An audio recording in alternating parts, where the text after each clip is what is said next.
E vamos de mais um vídeo a respeito dos meus comentários, a respeito do livro Um Curso em Milagres. E hoje vamos de capítulo 23, A Guerra contra Ti Mesmo. Introdução. Caminha em paz aquele que viaja impecavelmente pela estrada que o amor lhe mostra, pois lá o amor caminha com ele, protegendo-o do medo. O amor nos dá fortaleza e clareza e confiança, muita confiança. Caminha em glória com a cabeça erguida e não temas mal algum. Porque se a gente tem o amor ao nosso lado, a gente tem a verdade como nossa escudeira, Como, na verdade, não precisamos, de proteção nenhuma quando a gente tem a verdade, mas isso é aquilo que eu falei um pouquinho no capítulo passado. Isso nos dá fortaleza de sermos quem somos, de caminharmos pela nossa vida com a nossa verdade íntegra. Não permitas que as pequenas interferências te puxem para a pequenez. Voltar, a nos colocar pequenos. Não pode haver atração pela culpa na inocência. Pensa no mundo feliz pelo qual caminhas com a verdade, ao teu lado. Não desista deste mundo de liberdade em troca de um pequeno suspiro de desejo pelo pecado aparente, pelo faiscar diminuto da atração pela culpa.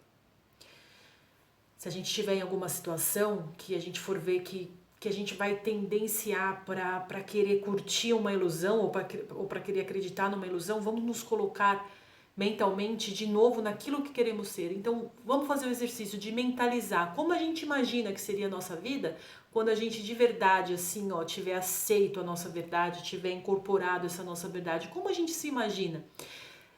Se imaginando assim, será que aquele probleminha vai nos trazer sofrimento? Será que aquela intrigazinha vai fazer sentido pra gente? Então vamos fazendo esse exercício.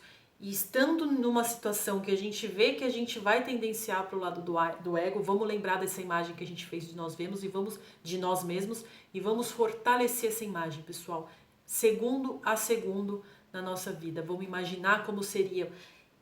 E a nossa imaginação vai ser certa a partir do momento que a gente sentir paz. A paz verdadeira, não a paz que uma vitória egóica pode nos trazer, mas a paz aqui dentro. Eu sou filha de Deus, eu sou perfeita, eu mereço a sua confiança. Será que essa intriguinha ou esse medo faz sentido para mim, sendo eu filha de quem sou? E aí a gente incorpora isso. É uma forma da gente exercitar a nossa reconexão. O teu destino e o teu propósito estão muito além disso, naquele lugar limpo onde a pequenez não existe. O teu propósito está em desacordo com qualquer tipo de pequenez e assim ele está em desacordo com o pecado. Então, quando essas situações pequenininhas começarem a surgir, essas intriguinhas começarem a surgir, nem que seja mentalmente, saiba que é uma curva, tá, do nosso propósito. É uma bifurcação. Lembra que a gente falou já sobre não vamos nos colocar mais em bifurcação? A gente decidiu pelo caminho certo e é só esse que a gente vai seguir. Então, é um trabalho especial a gente fazer com a gente mesmo esse reconhecimento. Importantíssimo. Reconheceu, opa, isso não me coloca frente ao meu propósito, isso me distancia do meu propósito. Então, deixa para trás, deixa de lado e foca. A nossa fortaleza também está no nosso foco, no quanto a gente consegue manter o nosso foco em sermos quem somos. Você vê como os nossos objetivos vão mudando. Então vamos lá, tópico 1. As crenças irreconciliáveis. A memória de Deus vem à mente quieta. Ela não pode vir aonde há conflito, pois uma mente em guerra contra si mesmo não se lembra da gentileza eterna. Os meios da guerra não são os meios da paz, e o que as pessoas voltadas para a guerra querem lembrar não é amor. A guerra é impossível a não ser que a crença na vitória seja valorizada. O conflito dentro de ti necessariamente implica no fato de que acreditas que o ego tem o poder de ser vitorioso. Por que outra razão te identificarias com eles? Com certeza reconheces que o ego está em guerra com Deus.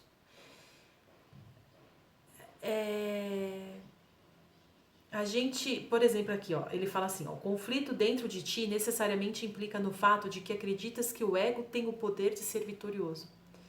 Que poder o ego tem sobre a verdade? Né? Por que eu preciso ainda me ver em guerra? Por que eu ainda preciso me ver em circunstâncias que me trazem desarmonia?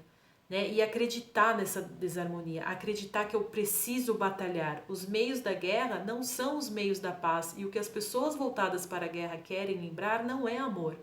Então, qualquer tipo de desconforto, qualquer tipo de intriga que eu venha a acreditar dentro de um relacionamento com outro irmão, é o caminho da guerra, né? Porque se eu estiver sempre buscando a compreensão, ou se aquilo não está fazendo muito sentido para mim, mas eu me mantenho quieta e eu projeto que eu só quero perceber a centelha do outro, esse é o caminho da não guerra, esse é o caminho do amor. Não é que você vai acordar e passar a ter amor incondicional por todo mundo amanhã, não é isso, mas é você se colocar sempre no caminho do amor e não no caminho mais da guerra, onde eu acredito que o ego pode sair tendo vitórias em algum ponto. O ego não ganha nada e nunca vai ganhar nada. Nunca ganhou. Lembra que eu falo sempre do looping? É sempre a gente repetindo os mesmos padrões, as mesmas emoções, os mesmos sentimentos. O ego não nos traz nada. Agora, se a gente vai pela estrada do amor, intencionando aprender o caminhar, aprender a caminhar por essa estrada, aí está a nossa vitória. Aí está a nossa expansão de consciência, a nossa unificação. Esteja certo de que é impossível Deus e o ego, ou tu e o ego, jamais vos encontrareis. Não caminham juntos, gente. Então não é fazendo um pouquinho de birra, de raiva, de intriga, mas depois eu volto. Não. É decidir qual caminho quer tomar. Continuar repetindo os mesmos erros ou, de uma vez por todas, assumir o caminho que todos nós devemos que assumir, porque a gente tem que voltar. Essa ilusão tem que acabar uma hora. Né? Vamos acreditar que a grande massa desse planeta está evoluindo e a gente precisa acompanhar essa evolução, porque tá demais, é muito tempo perdido, né?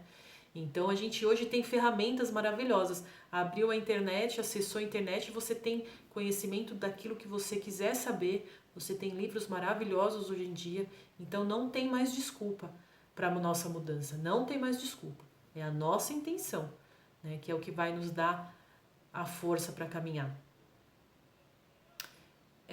O final da jornada está no lugar da paz. Não queres aceitar agora a paz que te é oferecida aqui? Esse inimigo contra o qual lutaste, como se fosse um intruso na tua paz, é transformado aqui diante da tua vista, no doador da tua paz. O teu inimigo era o próprio Deus, para quem todos os conflitos, o triunfo e qualquer tipo de ataque são desconhecidos. Ele te ama perfeitamente, completamente e eternamente. O Filho de Deus em guerra contra o seu Criador é uma condição tão ridícula. Como seria a natureza rugindo contra o vento com raiva, proclamando que ele já não faz parte dela? Por que ele fala aqui? Nossa, mas como assim ele está falando que o teu inimigo era o próprio Deus? Porque o ego, ele nos fez acreditar que pecamos, nos fez acreditar que existia um pecado e que nós somos pecadores. Se você é pecador, você cometeu um erro que você atingiu com esse seu erro, você feriu alguém, né?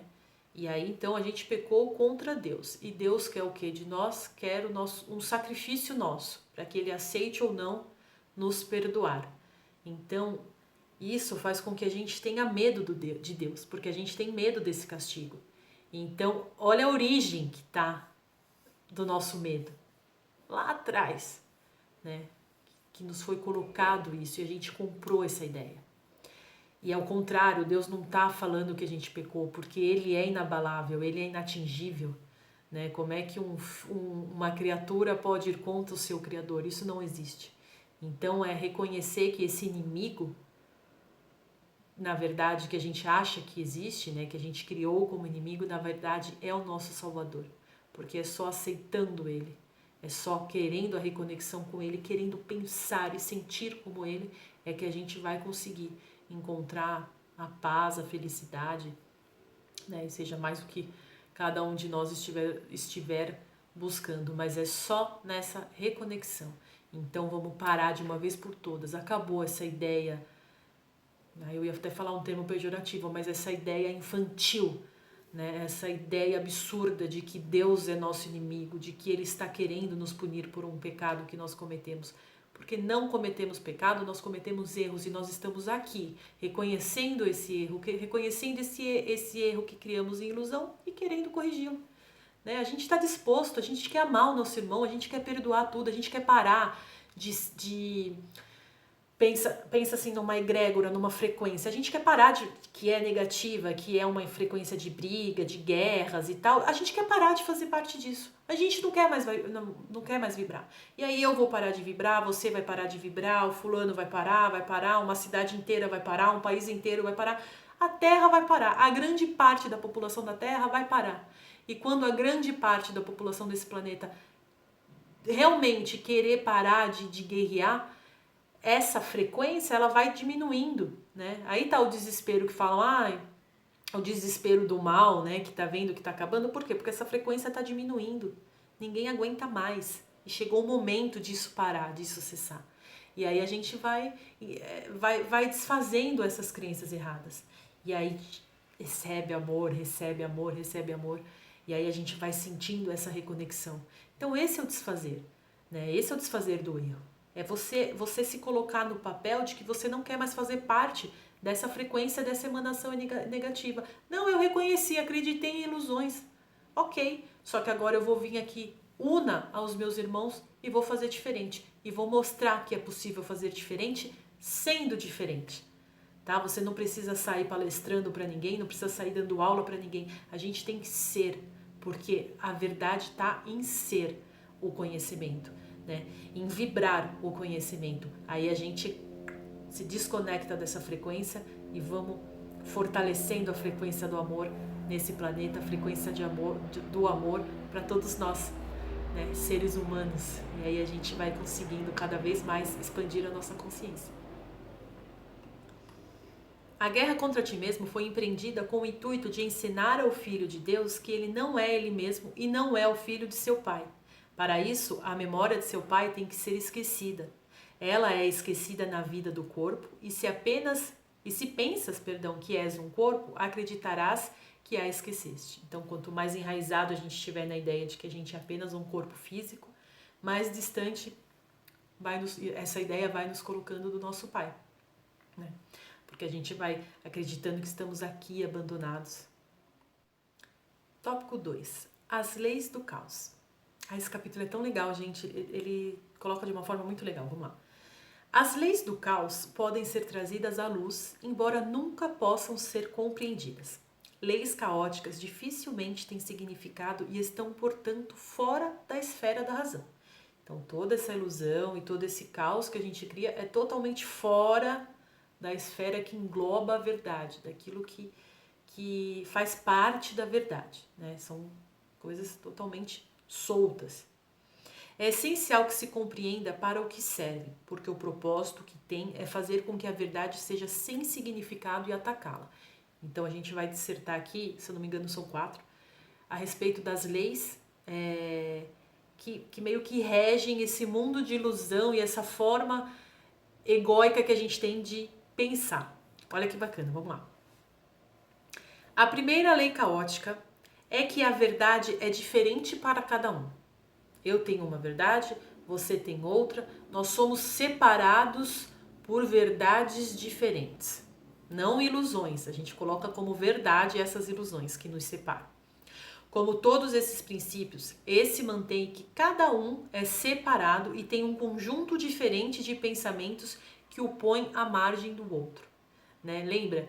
A gente já falou sobre um medo inicial, sobre que é igual para todo mundo.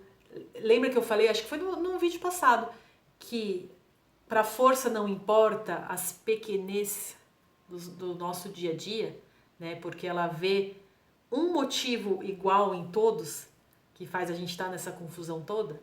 Uma das leis do caos é totalmente o contrário. É você fortalecer que aquela sua verdade absoluta que te torna, apesar de ser, né, que nos torna um conjunto de ideias separado do nosso irmão, do outro, né? Claro, cada um tem o seu conjunto de ideias, mas o nosso núcleo é unido com todo mundo.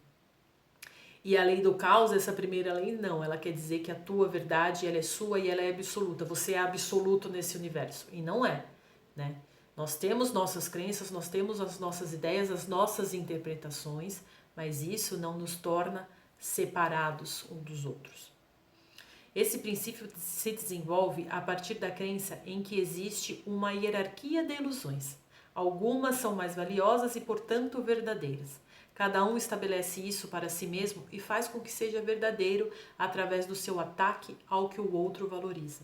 Então eu falo que a minha verdade ela é maior que o outro. Não, peraí. Você está em ilusão, mas a minha é mais forte, eu estou muito mais próxima da verdade, você ainda é muito pequenininho. E aí você cria distância. Então lembra, vamos sempre lembrar, para a força não existe tamanho de ilusão. Para a força, ilusão é ilusão, tá? Se eu sou 90%, se eu tenho 90% de ilusão e o meu irmão tem só 50% ou só 20% de ilusão, não existe isso, mas eu tô só pra gente entender. Para a força, é todo mundo igual em ilusão. Não existe, aquele tem um pouquinho mais, aquele tem um pouquinho menos. Não existe, tá? E a gente acreditar que existe esse nível de classificação ou de pontuação, de ilusão e de verdade em cada um, isso nos torna separado, né? Deus ama todo mundo igual, por isso não existe essa classificação. Então não existe eu ser diferente, ser mais ou menos do que o outro. A segunda lei do caos. De fato valorizada por todos os adoradores do pecado. É que cada um não pode deixar de pecar e, portanto, merece ataque e morte. Ou seja, acreditamos que todos somos pecadores. Esse princípio, estritamente relacionado com o primeiro, é a exigência de que os erros pedem punição e não correção, pois a destruição daquele que faz o erro coloca-o além da correção e além do perdão. O que ele fez é assim interpretado como uma sentença irrevogável sobre si mesmo, a qual o próprio Deus não tem o poder de superar. O pecado não pode ser redimido, sendo a crença segundo a qual o Filho de Deus pode cometer equívocos pelos quais a sua própria destruição venha a ser inevitável. Então é a crença de que todos nós, a segunda lei é a crença de que todos nós somos pecadores, de que todos nós pecamos, de que todos nós devemos pagar. Por isso a gente precisa se defender um do outro, porque eu sou pecadora, mas o outro também é, então eu tenho que me defender desse ataque do meu irmão. Pensa no que isso parece fazer com o relacionamento entre o pai e o filho. Agora, aparentemente, eles nunca mais poderão ser um outra vez, pois um deles não pode deixar de estar sempre condenado e pelo outro, né? Sempre condenado por um outro irmão. Agora eles são diferentes e inimigos. Opa, eu sou pecador, você também é, eu posso te julgar, você também pode, então a gente tem que defender um território aqui. E o seu relacionamento é de oposição. O medo de Deus e um dos outros agora aparenta ser razoável e se faz real devido ao que o Filho de Deus fez a ambos, a si mesmo e a seu Criador. Então eu pequei contra você, eu pequei contra o meu pai, eu estou só aqui esperando que vocês venham cobrar essa dívida. Então eu tenho que ficar aqui em estado de alerta. E guerra. Vamos lá, terceira aqui. A arrogância em que se baseiam as leis do caos não pode ser mais evidente do que aqui. Aqui está um princípio que pretende definir o que o Criador da realidade tem que ser. A gente quer escolher o que Deus é. O que ele tem que pensar e o que ele tem que acreditar e como ele tem que responder acreditando nisso. Então a gente quer colocar que Deus é uma coisa que pensa de uma forma e que age de uma forma. Nem mesmo se considera necessário perguntar-lhe acerca da verdade do que foi estabelecido para que ele creia. E a gente nem pergunta a Deus se tudo bem, essa imagem que a gente está fazendo dele.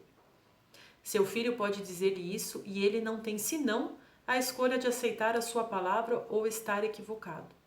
Deus, você é isso, tá? E é isso e pronto. Se você é de outra forma, não é, não acredito, eu quero que você seja isso. Olha que arrogância.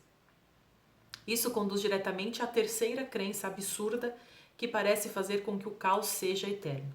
Pois se Deus não pode estar equivocado, ele tem que aceitar a crença do seu filho acerca do que ele é e odiá-lo por isso. Olha que arrogância do nosso amadinho ego.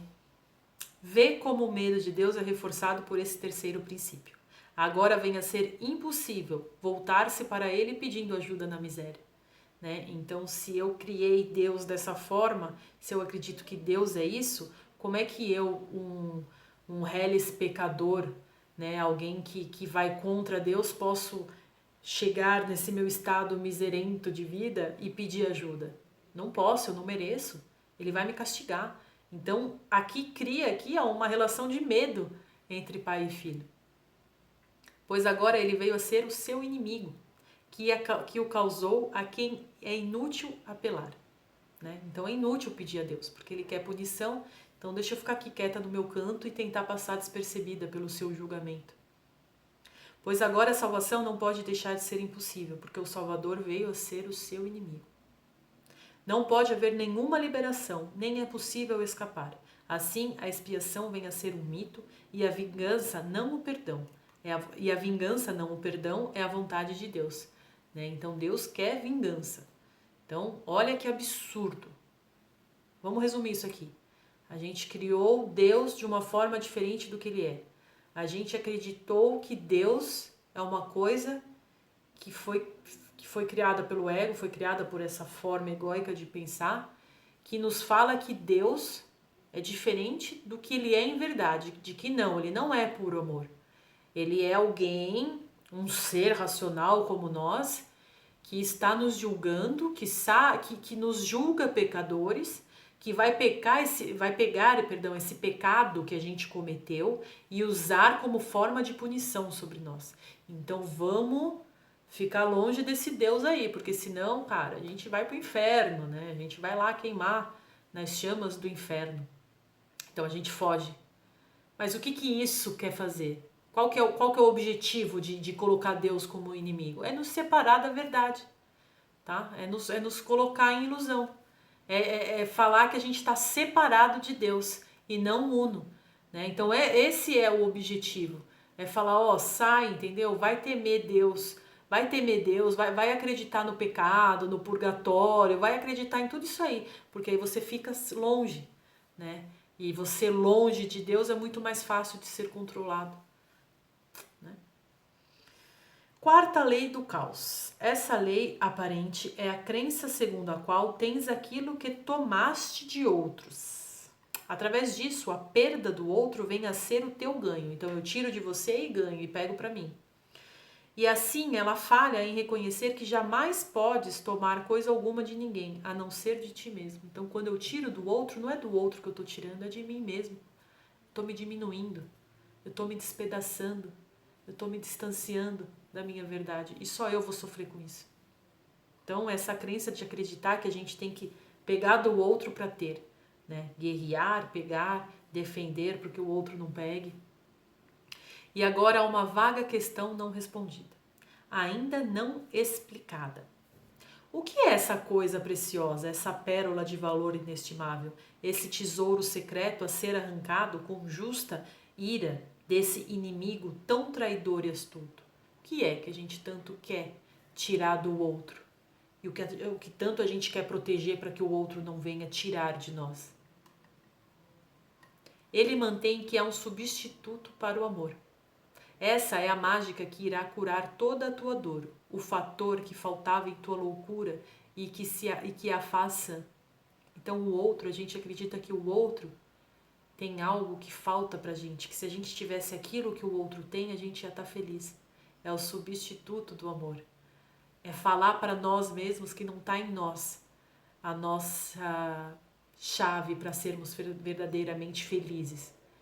Que falta uma peça dentro da gente, né? Então que a gente tem que tirar do outro, que a gente tem que encontrar ela fora e não dentro, que é onde ela está de verdade.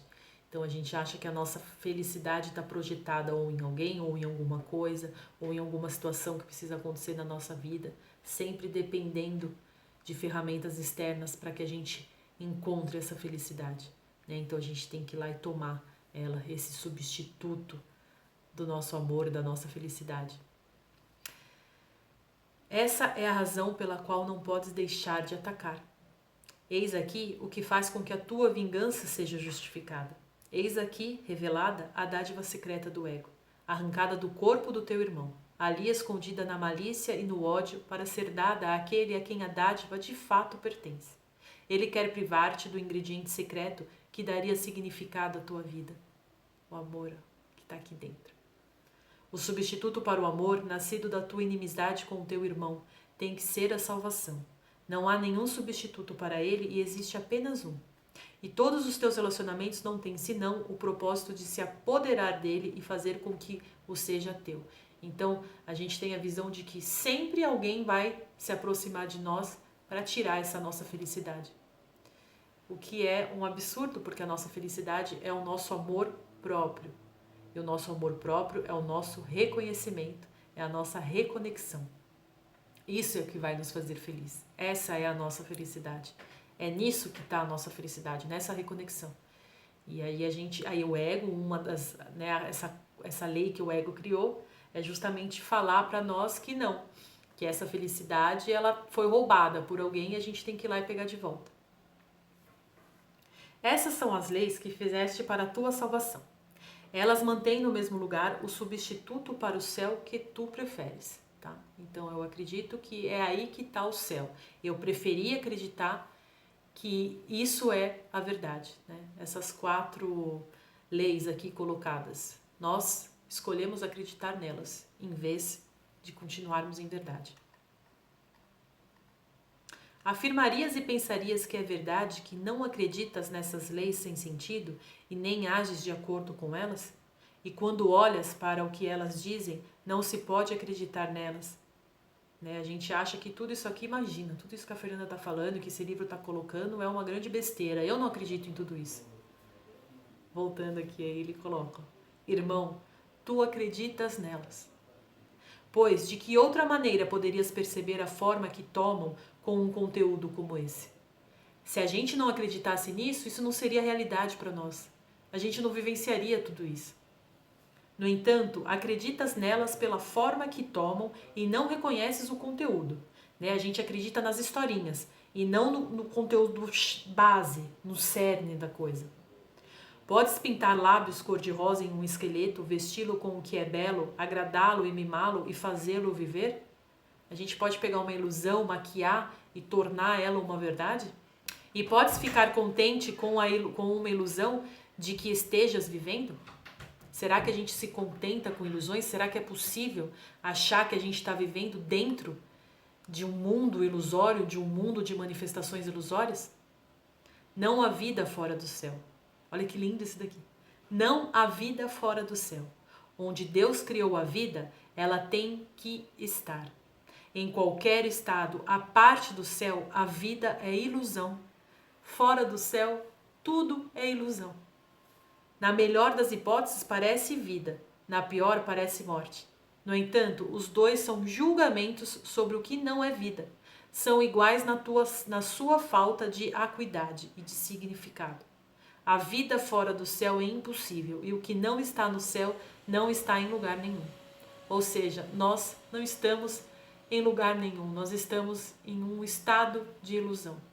E o céu é o nosso despertar para a verdade. Esse é o céu que a gente busca, pessoal. Irmão, não des nenhum passo para a descida ao inferno, pois tendo dado um, não reconhecerás o resto pelo que eles são, e eles seguir-se-ão. O ataque, sobre qualquer forma, colocou o teu pé sobre uma escadaria tortuosa que conduz para longe do céu. No entanto, a qualquer instante é possível que tudo isso seja desfeito. Qualquer instante. A nossa intenção aqui e agora muda tudo. Como podes saber se escolheste os degraus do céu ou o caminho para o inferno? Bem facilmente. Como te sentes? A paz está na tua consciência? Estás certo da direção em que estás indo? E estás seguro de que a meta do céu pode ser alcançada? Se não, caminhas sozinho.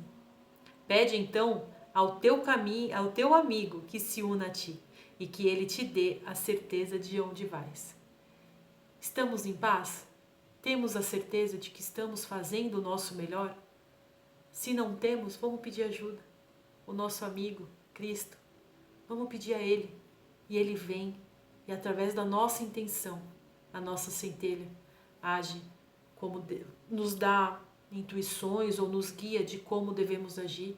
E aí a gente deixa de caminhar sozinho, de descer sozinho por essa escadaria e a gente volta para o caminho certo. Tópico 3. Salvação sem transigência. A salvação não é uma transigência de maneira alguma. Fazer transigências é aceitar apenas parte do que quero, né? Eu escolho. Levar um pouco e renunciar ao resto. Não te equivoques tomando trégua por paz. Né? Não é trégua. A trégua é uma pausa de uma guerra, né? E isso não é paz, tá? Nem transigência pelo escape, vamos lá, não te equivoques, tomando trégua por paz, nem transigência pelo escape do conflito. Ser liberado do conflito significa que ele acabou, a porta está aberta, deixaste o campo de batalha, não ficaste vagando por lá, né? Então a gente saiu do campo de batalha, a gente não ficou mais lá vagando, achando que estamos numa trégua e vagando por esse campo. Não há segurança em um campo de batalha. Podes olhar de cima para ele em segurança e não ser tocado, mas dentro dele não podes achar segurança alguma. É possível que a culpa esteja ausente de um campo de batalha? Então, enquanto nos colocarmos nesse campo, não há trégua para a paz, né? Não existe trégua na paz.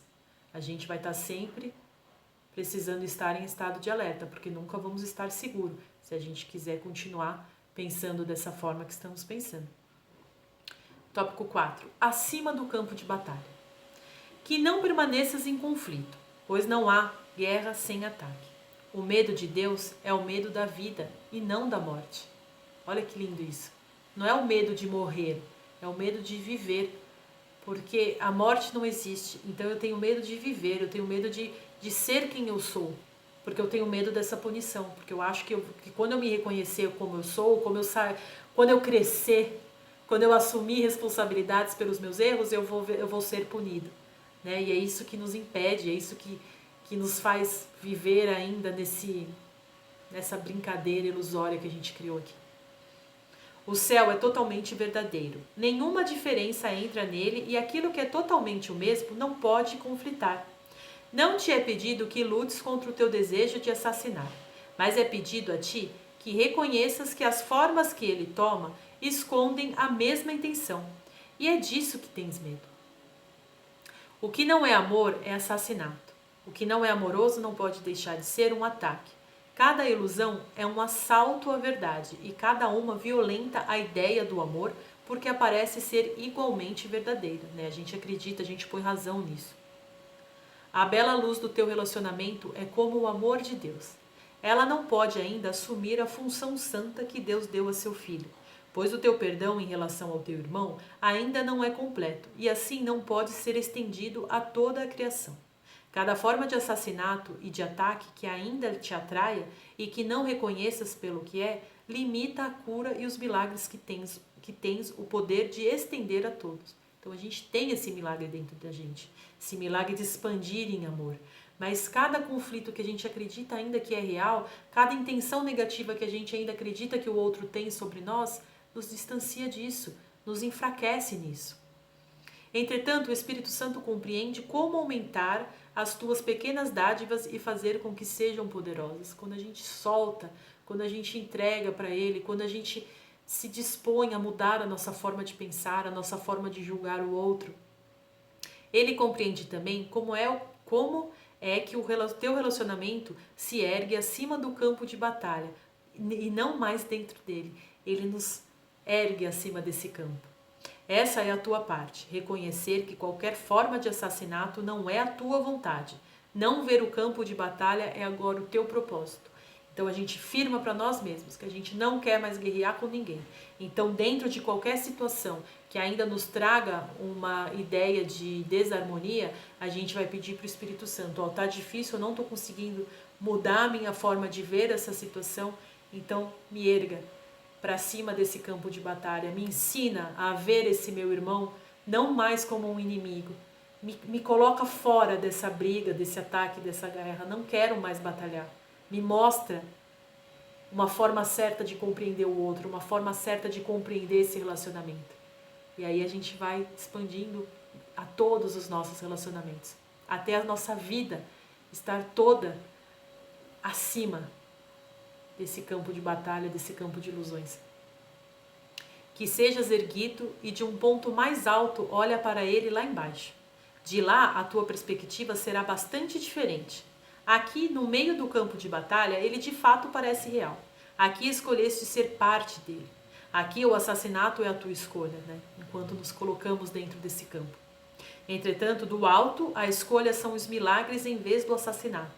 E a perspectiva que vem dessa escolha te mostra que a batalha não é real, que é fácil escapar, porque é tudo uma ilusão. Aqueles que têm a força de Deus em sua consciência nunca poderiam pensar em batalha.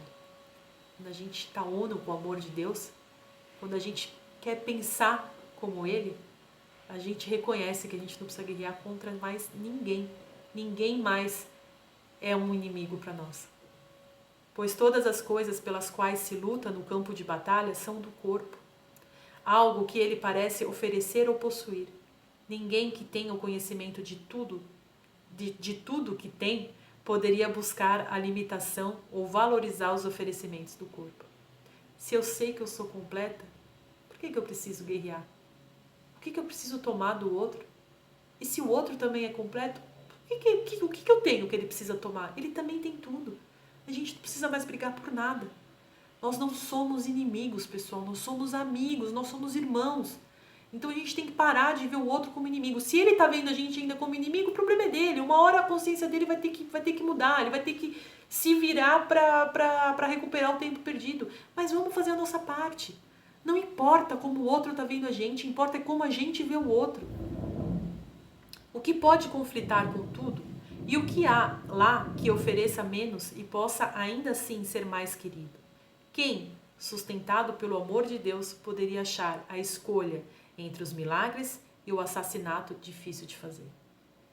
Quem, com o reconhecimento do que é de verdade, quem que já sentiu esse amor aqui dentro, pode ainda continuar a pensar se vai decidir ainda entre o campo de batalha e a paz que o amor de Deus, que o reconhecimento e a reconexão de Deus nos oferece.